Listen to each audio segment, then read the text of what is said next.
परमेश्वर के नाम की महिमा हो। आप सभी को जय मसीह कहता हूं। मेरे प्रियो, मैं माफ़ी चाहता हूं आज की हमारे आराधना को लाइव में जब हम टेलीकास्ट कर रहे थे कुछ गड़बड़ होने के कारण हमारे ऑडियो सही से आपको नहीं मिल पाया। तो इसलिए मेरे प्रियो, आप लोगों के लिए दोबारा आज हम आपके लिए टेलीकास्ट कर रहे हैं। यदि आप लोग नोटिफिकेशन को देख रहे हैं, कृपया करके थोड़ी देर के लिए बैठ जाइए, प्रभु के वचन को सुनिएगा। परमेश्वर आपको आशीष दें। हमारा परमेश्वर कितना महान परमेश्वर है। पिछले 10वीं महीना में 25 तारीख तक उन्होंने हमें संभाला, हमारे जीवन में हमें अनुग्रह किया ताकि हम आज के दिन को देख सकें। मेरा प्रियो, आज हम थोड़ी देर के लिए प्रभु के वचन को हम सुनेंगे। हबक्कुक नबी की किताब, उसकी 3रा अध्याय 17 और 18 पद को आज हम अध्ययन करेंगे। मैं आप लोगों के लिए पढ़ना चाहता हूं, दोबारा बताता हूं, पुराना नियम में है हबक्कुक 3रा अध्याय 17 और 18 आयत को मैं आप लोगों के लिए पढ़ना चाहता हूं। क्योंकि चाहे अंजीर के वृक्ष में फूल ना लगे और ना दाखलताओं में फल लगे, जलपाई के वृक्ष से केवल धोखा पाए जाएं और खेतों में अन्न ना उपजे, भेड़शालाओं में भेड़ बकरियां ना रहें और ना थानों में गाय बैल हो, तो भी मैं यहोवा के कारण आनंदित और मगन रहूंगा और अपने उद्धारकर्ता परमेश्वर के द्वारा अति प्रसन्न रहूंगा। मेरे प्रियो, यहां पे हबक्कुक नबी इस प्रकार बता रहा है, तो भी मैं यहोवा के कारण आनंदित और मगन रहूंगा और अपने उद्धारकर्ता परमेश्वर के द्वारा अति प्रसन्न रहूंगा। हां मेरे प्रियो, आमोस यहां पर कहता है, मैं यहोवा के कारण यानी कि परमेश्वर के कारण आनंदित और मगन रहूंगा। ये जो वचन है, इस वचन को आमोस किस स्थिति में बोल रहा है? मेरा प्रियो, जब हम 17वां आयत में देखते हैं, वो कहता है, चाहे अंजीर के वृक्ष में फूल ना लगे और ना दाखलताओं में फल लगे, जलपाई के वृक्ष से केवल धोखा पाए जाएं और खेतों में अन्न ना उपजे, भेड़शालाओं में भेड़ बकरियां ना रहें और ना थानों में गाय बैल रहें।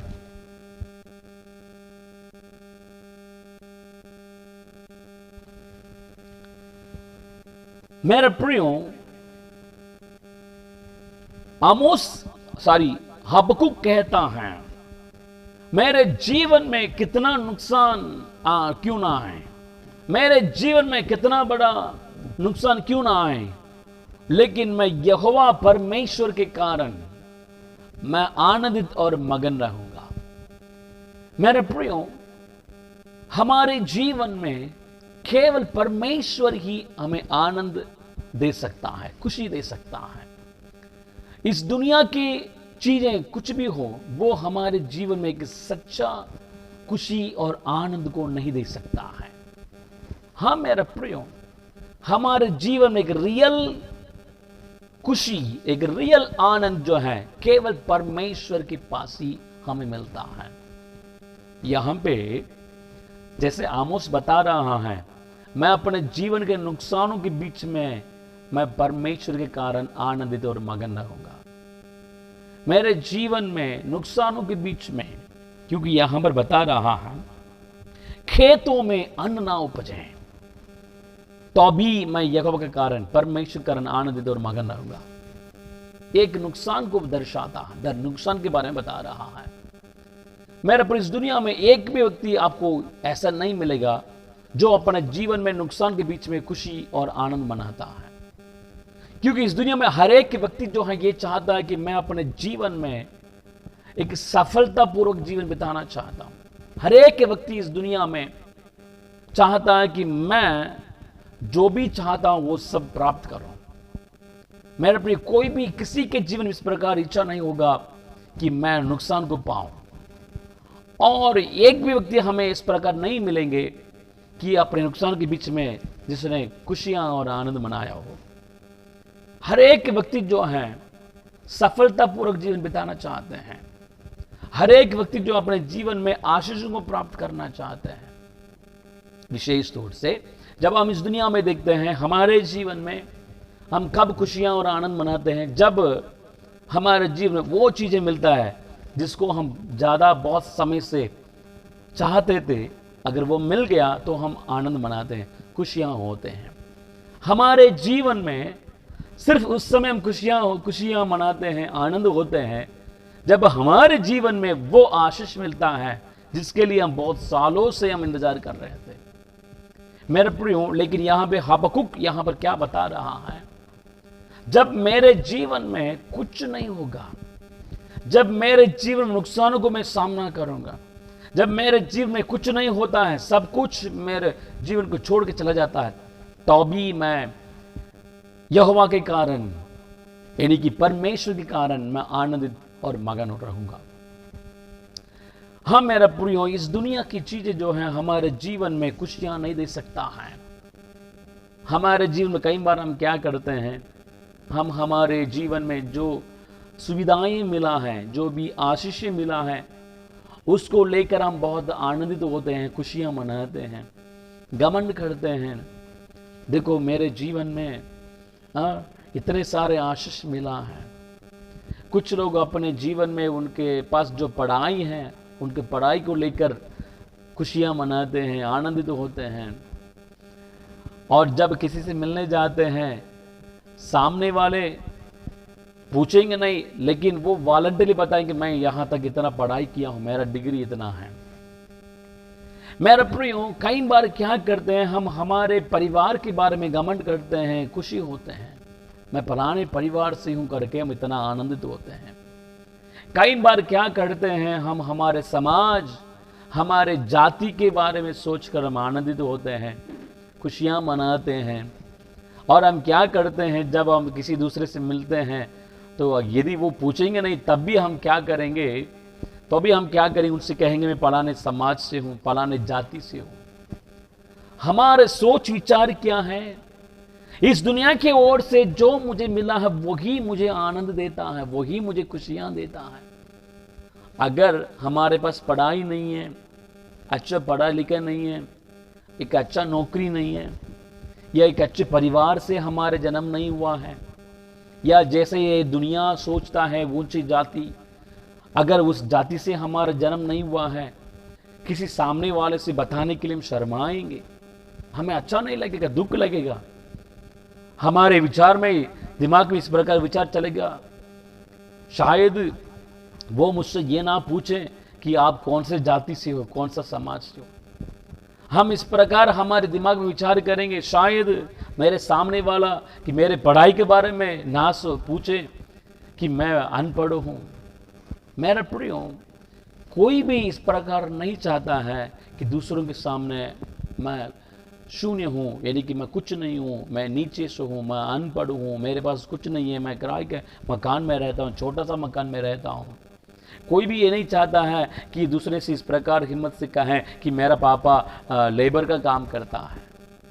हर कोई के अंदर इस प्रकार विचार है कि यदि मेरा उनके पापा अगर अच्छी पद में है, अच्छी पोस्टिंग में है, तो वो पसंद करेंगे कि सबके सामने कहते हैं कि मेरा पापा फलाने डिपार्टमेंट में सर्विस करते हैं, मेरा पापा अधिकारी हैं।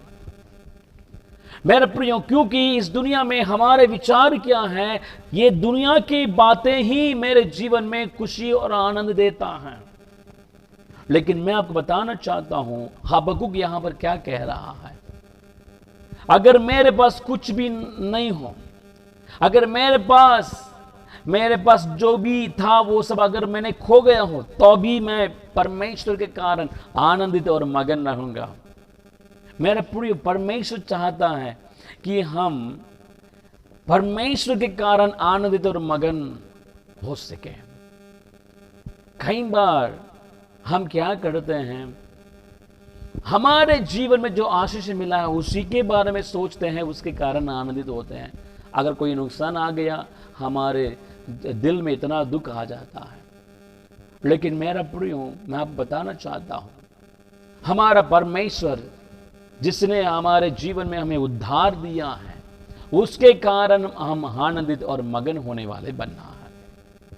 जब हम पवित्र शास्त्र बाइबल में नया नियम में देखते हैं, फिलिपियों के पत्र में जब हम देखते हैं, प्रेरित पौलोस के बारे में लिखा है। प्रेरित पौलोस के बारे में जब हम देखते हैं, मसीह को ग्रहण करने से पहले उनका जीवन कैसा था।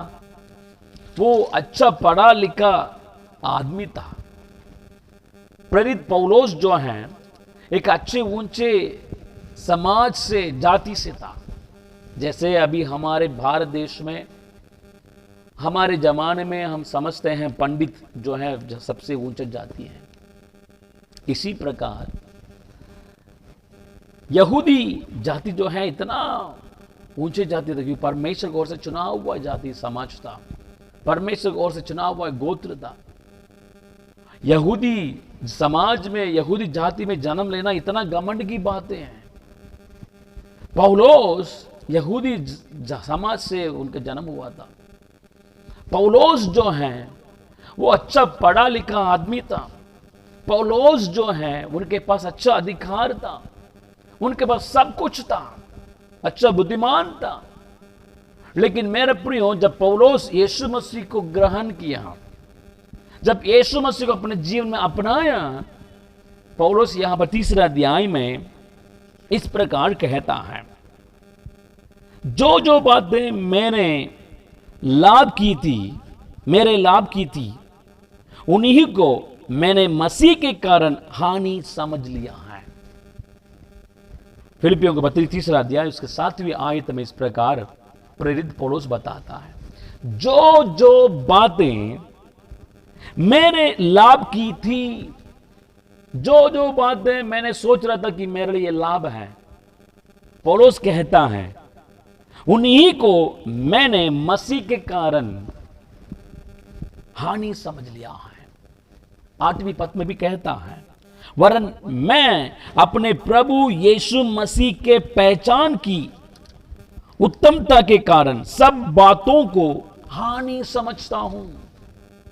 यानी कि मेरे प्रियो, जिसके बारे में हम विचार करते हैं कि पढ़ाई मेरे लिए आनंद और घमंड की बात है, मेरे समाज और जाति आनंद और घमंड की बात है, मेरा नौकरी, मेरा फैमिली बैकग्राउंड मेरे लिए आनंद और घमंड की बात है, इन सारे बातों को पौलुस कहता है मैं मसीह के कारण हानि समझता हूं, कूड़ा समझता हूं। पौलुस कहता है मेरा प्रियो, इस दुनिया में हम जैसे आप और मैं हम सोचते हैं, हम सब सोचते हैं कि समाज, जाति जो है, ऊंचे जाति एक घमंड की बात है, मेरे लिए एक आनंद की खुशी की बात है। देखो, मैं फलाने ऊंचे समाज से मैं जन्मा हूं, मैं फलाने परिवार से हूं, मेरा फैमिली बैकग्राउंड इतना अच्छे बैकग्राउंड है, देखो मैं कितना पढ़ा लिखा आदमी हूं, देखो मेरे पास इतना डिग्री से है, देखो हमारा मकान कितना बड़ा मकान है, देखो मेरा पिताजी कौन से डिपार्टमेंट में पता है, बहुत अच्छा पद में है मेरे पिताजी। हम इस प्रकार की बातों को विचार करते हैं और इस प्रकार की बातों को दूसरे से बोलकर हम खुशी मनाने में, आनंद होने में और घमंड करने में हम पसंद करते हैं। लेकिन यहां पे प्रेरित पौलुस क्या कहता है, ये सारे बातें प्रेरित पौलुस के पास था, लेकिन वो कहता है मैं मसीह के कारण इन सारे बातों को कूड़ा समझता हूं, हानि समझता हूं। हाँ मेरा प्रियो, चाहे आपके पास कुछ भी क्यों ना हो, चाहे आप किसी भी समाज से जन्मा हो, चाहे आप किसी भी अच्छे सरकारी की पद में हो, मेरा प्रियो मैं आपको बताना चाहता हूं, मसीह के सामने वो सब कुछ नहीं है। मसीह के सामने कुछ नहीं है। ये सारे बातें आपके जीवन में सच्चा आनंद, खुशी को नहीं दे सकता है। मेरा प्रियो, सिर्फ मसीह के पास, प्रभु यीशु मसीह के पास, परमेश्वर के पास एक सच्चा खुशी और आनंद हमें मिलता है। सिर्फ परमेश्वर के पास ही हमारे लिए एक निरंतर आनंद और खुशियां मिलता है। इस दुनिया की ओर से जो भी आनंद खुशियां मिलती हैं सिर्फ सीमित समय के लिए, कुछ समय के लिए है मेरा प्रियो। वो हमारे लिए, हमारे जीवन निरंतर के लिए वो आनंद खुशी नहीं दे सकता है। इसलिए पौलुस कहता है, मेरे जीवन में जो जो लाभ की थी, जो जो मेरे लाभ की थी, उन्हीं को मैंने मसीह के कारण हानि समझता हूं। हाँ मेरा प्रियो, परमेश्वर आज चाहता है कि हम इस दुनिया की चीजों को लेकर हम आनंदित होने वाले ना बने। इस दुनिया की ओर से जो हमें मिला है उस चीजों को लेकर हम घमंड करने वाले ना बने, बल्कि जैसे हबक्कुक कहता है, यहोवा के कारण, यानी कि परमेश्वर के कारण मैं आनंदित और मगन रहूंगा।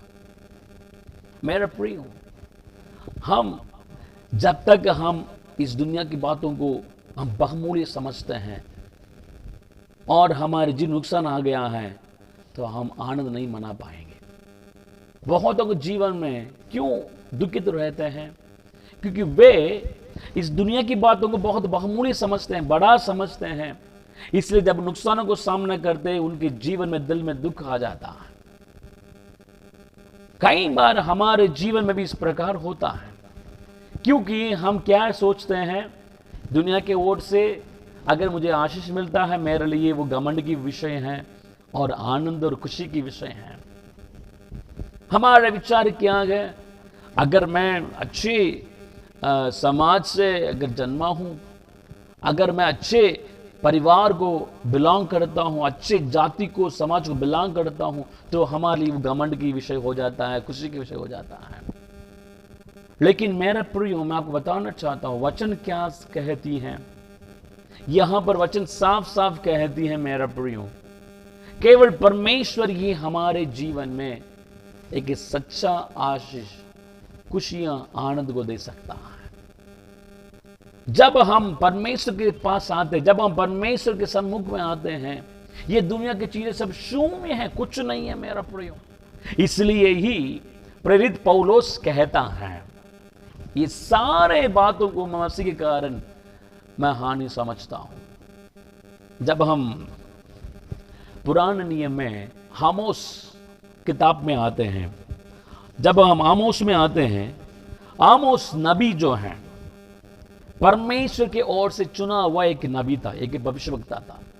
परमेश्वर आमोस को इजराइल देश के विरोध में भविष्यवाणी कहने के लिए उनको बुलाया था, चुन लिया था। जब आमोस यहूदा देश से इजराइल देश में भविष्यवाणी कहने के लिए आया था, तब इजराइल देश में अमस्या नामक एक याजक था, यानी कि अगर हमारी भाषा में अगर अभी बोलेंगे एक प्रीस्ट, यानी कि एक पादरी, एक पासवान। अमस्या नामक एक याजक था। वो याजक क्या करता है, आमोस के पास आके कहता है, तू यहां से यहूदा देश चला जा, भाग जा। 7वां अध्याय उसकी 12वीं आयत में इस प्रकार लिखा है। आमोस 7वां अध्याय उसकी 12 आयत में इस प्रकार लिखा है, हे दर्शी, यहां से निकलकर यहूदा देश में भाग जा और वहीं रोटी खाया कर और वहीं भविष्यवाणी किया कर। क्योंकि अमस्या आमोस के बारे में क्या सोच रहा था कि आमोस के जीवन में कोई रास्ता नहीं है, कोई मार्ग नहीं है जीवन बिताने के लिए। उनके पास अच्छा नौकरी नहीं है, पैसा नहीं है, वो गरीब परिवार से था। इसलिए वो इस प्रकार के काम करने के लिए, भविष्यवाणी के सेवकाई करने के लिए वो आ गया करके समझकर अमस्या क्या कहता है, हे दर्शी, यहां से निकलकर यहूदा देश में भाग जा। मेरे प्रियो, क्योंकि पुराने नियम के समय में, पुराने जमाने में यरूशलेम में, यानी कि इजराइल देश में, यदि कोई भविष्यवक्ता निकलते हैं तो उस देश का राजा क्या करना है, हर महीना उस भविष्यवक्ताओं को सैलरी देना था। पुराने नियम के समय में इजराइल देश में यदि परमेश्वर किसी भविष्यवक्ताओं को चुनता है, परमेश्वर भविष्यवक्ताओं को खड़ा किया है, तो उस देश का राजा का काम क्या है, उस भविष्यवक्ता को हर महीना सैलरी जैसे देना, सपोर्ट करना था। मेरे प्रियो, इसलिए यहां पर अमस्या क्या सोच रहा है, शायद ये आमोस भी इसी प्रकार, शायद उनके देश में उनको कुछ नहीं मिला होगा, इसलिए हमारे देश में मैं भविष्यवक्ता हूं करके बोलकर कमाई करने के लिए इधर आ गया करके अमस्या आमोस से कहता है, हे दर्शी, तू यहां से निकलकर यहूदा देश चला जा, तुम्हारे देश में चला जा, वहां जाके भविष्यवाणी कहा, वहां जाके रोटी खाकर तुम भविष्यवाणी कहा, वहां चले जा, तुम्हारे देश में तुम लोग तो तुम्हारे लिए उन लोग पैसा देंगे, तुम वहां जाके खाओ पियो और भविष्यवाणी कहा। लेकिन आमोस यहां पर उस अमस्या याजक को देखकर क्या जवाब देता है, 14 आयत में इस प्रकार लिखा है, मैं ना तो भविष्यवक्ता था और ना भविष्यवक्ता का बेटा, मैं तो गाय और बैल का चरवाहा और गूढ़ के वृक्षों का छाटने वाला था। मेरे प्रियो, आमोस यहां पर क्या जवाब दे रहा है, मैं भविष्यवक्ता नहीं हूं, ना भविष्यवक्ता का बेटा हूं, बल्कि मैं कौन हूं, मैं भेड़ बकरियों को मैं चराने वाला हूं, गाय और बैल का चरवाहा हूं, मैं गूढ़ के वृक्षों का छाटने वाला था। यानी कि यहां पर इस वचन को जब हम पढ़ते हैं, इससे हमें एक क्या समझ में आ रहा है, आमोस एक चरवाहा है, एक साधारण चरवाहा है। अभी चरवाहा का काम को छोड़ के क्या आ गया, कहां आ गया, इजराइल देश में प्रभु की वाणी को सुनाने के लिए, भविष्यवाणी कहने के लिए आ गया। हमारे हिंदी बाइबल में पढ़ेंगे, हम इसी प्रकार समझेंगे। लेकिन मेरा प्रियो, जब ये बाइबल लिखा गया, सबसे पहले वो हिब्रू लैंग्वेज में लिखा गया, यानी कि इब्रानी भाषा में लिखा गया। जब इब्रानी भाषा में लिखा गया, उस भाषा में वहां पर क्या लिखा है, आमोस एक साधारण चरवाहा नहीं था। मतलब आमोस बहुत ढेर सारे भेड़ बकरियों को, गाय बैलों को रखकर वो बिजनेस करने वाला बहुत बड़ा अमीर व्यक्ति था, बहुत बड़ा अमीर व्यक्ति था। आमोस कहने का मतलब यहां पर क्या है, अमस्या याजक को देखकर इस प्रकार जवाब दे रहा है, भाई साहब, जैसे आप सोच रहे हो वैसे ही मैं अपने पेट को भरने के लिए नहीं आया हूं, मैं अपना परिवार चलाने के लिए सेवकाई नहीं कर रहा हूं, मैं एक बहुत बड़ा अमीर था, भेड़ गायों को रखकर मैं बहुत बड़ा बिजनेस करने वाला व्यक्ति था। मेरा प्रियो, बाइबल में जब हम देखते पुराने नियम के समय में, जिनके पास भेड़ गायें और भेड़ बकरियां ज्यादा होता है, उन्हीं को बहुत बड़ा अमीर कहलाते थे पुराने नियम के समय में। जैसे हमारे जमाने में जिनके पास बहुत बड़ा महल जैसे मकान है, जिनके पास अच्छी गाड़ियां हैं, 4 व्हीलर्स हैं, 2 व्हीलर्स हैं, उनको हम क्या कहते हैं, अमीर बोलते हैं, धनवान बोलते हैं। लेकिन बाइबल में जब हम पुराने नियम को पढ़ते हैं, पुराने नियम के समय में किसको धनवान या अमीर कहते थे, जिनके पास बहुत सारे भेड़ बकरियां हैं। जैसे अय्यूब की किताब को देखते हैं, अय्यूब के पास बहुत सारे भेड़े थे, गदहियां थे, ऊंट थे। वचन कहती है अय्यूब जो है वो उनके देश में बहुत बड़ा धनवान अमीर था। अब्राहम के बारे में जब हम देखते हैं, अब्राहम के पास बहुत ढेर सारे सैकड़ों भेड़ बकरियां थी, इसलिए अब्राहम भी धनवान था उस जमाने में। जिनके पास भेड़ बकरियां बहुत ज्यादा होता है, वो अमीर कहलाते थे।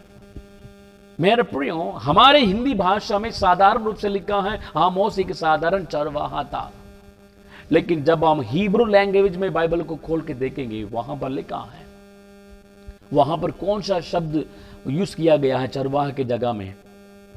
आमोस जो है बहुत बड़ा धनवान था, यानी कि गाय और बैलों को रखकर बिजनेस करने वाला व्यक्ति था, बहुत बड़ा धनवान था।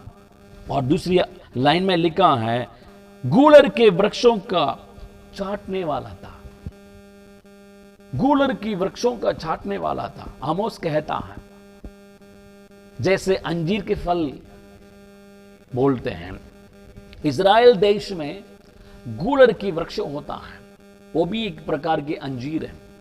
वो ज्यादा जंगल में होता है, वो इतना कीमत वाली होता है। जैसे हमारे भारत देश में हमारे जमाने में हम एप्पल और बादाम जैसे चीजों को देखते हैं, वो कीमत वाली होता है हमारे भारत देश में। इसी प्रकार इज़राइल देश में ये गूलर की फल जो है बहुत कीमत वाली होता है, इसलिए वो फल की खेतीबाड़ी करना वो कोई एक अकेले व्यक्ति नहीं कर सकता है।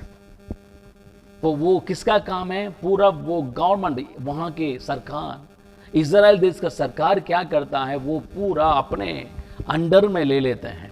जंगल में जितना भी गूलर के वृक्ष होता है उसको पूरा अपने अंडर में ले लेते हैं और उसको देखभाल करने के लिए अधिकारियों को नियुक्त करते हैं। सरकार के तरफ से उस गूलर की वृक्षों को कलेक्ट करना, उसको सेल करना, उसके लिए एक अधिकारियों को नियुक्त करते हैं। मेरे प्रियो, यदि आप आमोस की इतिहास को निकाल कर पढ़ेंगे, आमोस यहूदा देश के सरकार के ओर से नियुक्त किया गया एक अधिकारी के रूप में था। आमोस साधारण व्यक्ति नहीं था, बल्कि एक अच्छा धनवान था, अमीर व्यक्ति था। सरकार के ओर से, यानी कि केंद्र सरकार की एक एम्प्लॉय था। आमोस अमस्या याजक को देखकर कहता है, मैं भविष्यवक्ता नहीं हूं, ना भविष्यवक्ता का बेटा हूं, बल्कि मैं एक बहुत बड़ा अमीर था। आमोस कहता, मैं एक बहुत बड़ा अमीर था, मैं अच्छा पोस्टिंग में था, लेकिन परमेश्वर जिन्होंने इज़राइल देश में भविष्यवाणी कहने के लिए मुझे बुलाया, उनके वाणी के कारण मैं वो सारे कामों को छोड़ करके मैं यहां पर आया हूं। क्योंकि अमस्या क्या सोच के, किस मतलब से आमोस से कहता है, शायद ये आमोस के पास नौकरी नहीं है, खाने पीने के लिए कुछ नहीं है, गरीब है, इसलिए सेवकाई में आ गया, इसलिए भविष्यवाणी कहने के लिए अपना देश छोड़ के इधर आ गए। क्योंकि उनके देश के लोग आमोस के बारे में जानते हैं, उधर उनका काम नहीं चलेगा, इसलिए हमारे देश में आ गया करके विचार करके अमस्या याजक क्या करता, तुम उधर चला जा, तुम्हारे देश में चला जा, वहां जाके रोटी खाकर तुम वहां जाके भविष्यवाणी कहा। लेकिन आमोस यहां कह कहता है, भाई साहब जैसे आप सोचते वैसे मैं नहीं हूं, मैं एक बहुत बड़ा अमीर व्यक्ति था, लेकिन परमेश्वर के कहने से वो सारे बातों को छोड़ करके मैं यहां पर आया हूं।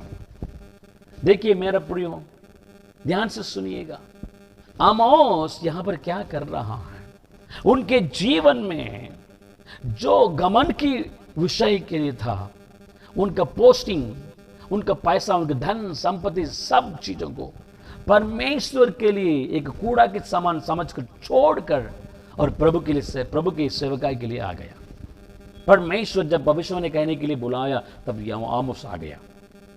हाँ मेरा प्रियो, परमेश्वर के सन्मुख में, परमेश्वर के सामने हमारा धन संपत्ति, हमारा पढ़ाई, हमारे डिग्रीज, हमारे फैमिली बैकग्राउंड, हमारे समाज, हमारे जाति कुछ नहीं है। याद रखिएगा, कुछ नहीं है, कुछ नहीं है। परमेश्वर के सामने कुछ नहीं है। जैसे पौलुस ने क्या किया, सब पौलुस का सब कुछ था, पढ़ाई था, अधिकार था, अच्छी पोस्टिंग था, अच्छा बुद्धिमान था, लेकिन जब परमेश्वर को अपनाया, जब प्रभु यीशु मसीह को अपनाया, कहता है जो जो बातें मेरे लाभ की थी, तो सारे बातों को मैं कूड़ा समझता हूं, हानि समझता हूं। यहां पर आमोस कहता है, मैं बहुत बड़ा धनवान था, अमीर था, अच्छे पद में था, लेकिन परमेश्वर मुझे बुलाया, इसलिए वो सारी बातों को छोड़ करके मैं इस काम में आ गया हूं। क्योंकि मेरे पर ये दोनों दास लोग जो हैं कि परमेश्वर का महत्वपूर्ण को समझते थे, परमेश्वर की उद्धार को, परमेश्वर का आनंद और खुशी को समझते थे, इसलिए कहते हैं कि ये दुनिया की चीजें को हम कूड़ा समझते हैं। हबक्कुक भी इसलिए कहता है कि मेरे शायद चाहे मेरे जीवन में, मेरे खेतों में अन्न ना उपजे, तो भी मैं यहोवा के कारण, परमेश्वर के कारण आनंदित और मगन रहूंगा। मेरे प्रिय, मैं आपको बताना चाहता हूं, यदि आप अपने जीवन में मिला हुआ, इस दुनिया की ओर से मिला हुआ आशीषों को सोचकर आप घमंड करने वाले, खुशी मनाने वाले, आनंद होने वाले बनेंगे, यदि आप अपने जीवन में, आप जिस परिवार में जन्मे हैं, जिस समाज में जन्मे हैं, उसके बारे में सोचकर वही आपके लिए घमंड के विषय हैं, आनंद के विषय करके यदि आप सोचने वाले बनेंगे, मैं आपको बताना चाहता हूं, यदि आपके जीवन में नुकसान आ जाएगा, यदि नुकसान आ गया है, तो आप उस समय आप आनंदित नहीं रह पाएंगे। मेरा प्रियो, वो सारी चीजें जो है परमेश्वर की उपस्थिति में शून्य है। परमेश्वर के सामने वो सब शून्य है, कुछ नहीं है, याद रखिएगा। हाँ मेरा प्रियो, हमारे जीवन में परमेश्वर आज चाहता है कि हम, जैसे दुनिया के लोग समझते हैं, मेरे लिए मेरे समाज की बात बड़ी है, मेरे पढ़ाई बड़ा है, मेरा नौकरी बड़ा है, मेरा पोस्टिंग बड़ा है, मेरा फैमिली बैकग्राउंड बड़ा है, मेरे पापा का पोस्टिंग बड़ा है करके समझ के उसके बारे में घमंड करते हैं, आनंद खुशियां होते हैं। ऐसे होने वाले ना बने, बल्कि हम किस लिए हम आनंदित महान होना है कि परमेश्वर मुझे उद्धार किया है। सर्वशक्तिमान परमेश्वर मेरे जीवन में उद्धार दिया है। हम मेरा प्रिय, परमेश्वर को से जो उद्धार, जो सैल्वेशन हमें मिला है, उसके कारण हम आनंदित मगन होने वाले बनना है। परमेश्वर की ओर से हमारे जीवन में जो शांति मिला है, परमेश्वर की ओर से हमारे जीवन में जो रोशनी मिला है, उसके कारण आनंदित और मगन होने वाले बनना है। पहले हम अंधकार में जीवन बिता रहे थे, पहले हम अंधकार में व्यतीत कर रहे थे, पहले हम गड्ढे में थे, लेकिन परमेश्वर हमें बचा लिया है। हम उसके कारण आनंदित और मगन होने वाले बनना है।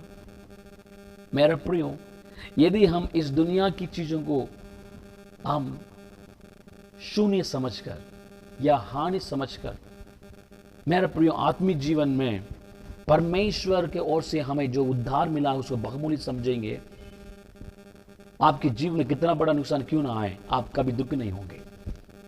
आपके जीवन में कितना बड़ा नुकसान क्यों ना आए, कभी दुख नहीं होंगे।